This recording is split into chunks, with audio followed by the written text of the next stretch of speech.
If you have junior high or high school aged kids, here are a few statements that just might sound familiar. Those aren't my real grades, Mom. Those aren't my real grades. My teacher hasn't graded my homework yet, Dad.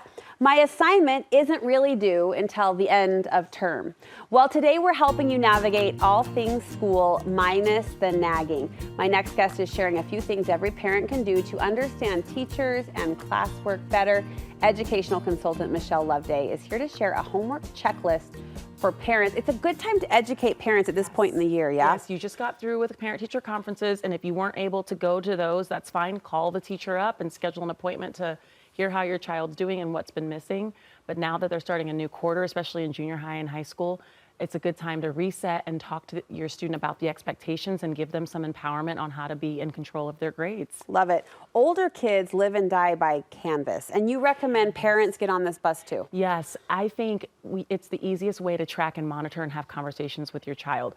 There is a parent portal that you can sync your Canvas to. Parents won't be able to see everything on that, but you can just pair your code with your child's Canvas code, and that way the classes pop up, you'll be able to see assignments, when they're due, and if they were graded or not. So then that way the whole, my teacher hasn't graded it yet, you can look and see, oh, truly they haven't graded it yet, or they've graded it and it was a 0 out of 4 points.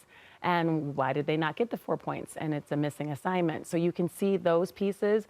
When you go onto your child's Canvas, you'll be able to see more. But at least from the parent side, you can see if something truly was graded and turned in. I have heard some parents make the argument that I should leave it up to my kid. It's teaching responsibility. You disagree? Yes and no. I disagree. I think as students are navigating being independent and learning, even with my 15-year-old, they know that I'm going to be checking in on her. And a lot of the quote is, Mom, don't email my teacher, I'll take care of it. And I'll say, well, make sure you do and let me see the email response. I introduce myself via email. And yeah, a lot of it should be on there, for your child to email the teacher and respond back to certain things. But I also am the parent teaching them how to communicate. A lot of students get nervous to interact with teachers if something's late and they don't want to ask for an extension because they're independent and they don't want to ask for help. Yeah. Teach them how to ask for help to get that extension, to get that extra time, the tutoring, to advocate for themselves. I mean, therein lies the independence as you're modeling the attention to detail, right? The scheduling and also the communication. Yes, and a lot of it, what I say to my 15-year-old now, I say to her, listen, when I send you to college, I'm not going to be able to teach you that those office hours that teacher, that professor is setting for you is an opportunity for you to go in. That C could turn into a B just because you're trying. Yeah. They have to see you're trying, and it's okay if you don't know all the answers. That's why you're in school. We have sort of become the society of, and this is good, adapting to each child's needs and strengths. But you say with that can still come high expectations. Yes, absolutely. I think students and your children need to know as a parent what you hold true.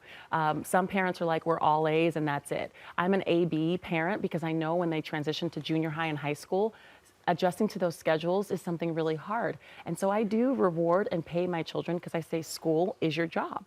So we talk about, you're taking some AP classes this year. What do you think an A would qualify for? $10, $15? And then we negotiate. If there's been a few classes that are a little bit more difficult, my child came and negotiated last year. Oh, and was like, Mom, okay, I can't do this. And then she's like, but I can do this. And if I can work for this, this, and this, can we just do a flat rate for the quarter? Good girl. Yeah, and you know what? I agreed to it. We signed the contract. It stayed in my closet door.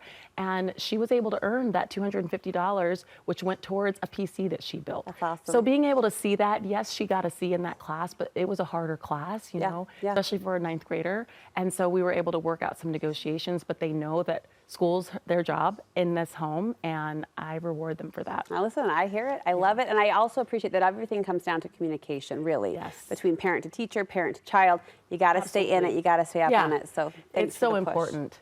Don't back out. I feel so sad whenever you go to conferences, K-6, the school is filled, everybody's around, and then you go into the junior high and high school, and it's kind of empty. And so we can't let them completely be on their own. They need a little bit of help still. Well, thanks for the boost. We appreciate you and the great work that you do. Where can we find more from you, Michelle? Of course, you can go to Loveday Consulting on Instagram or my website, lovedayconsulting.com. All right. Thanks again.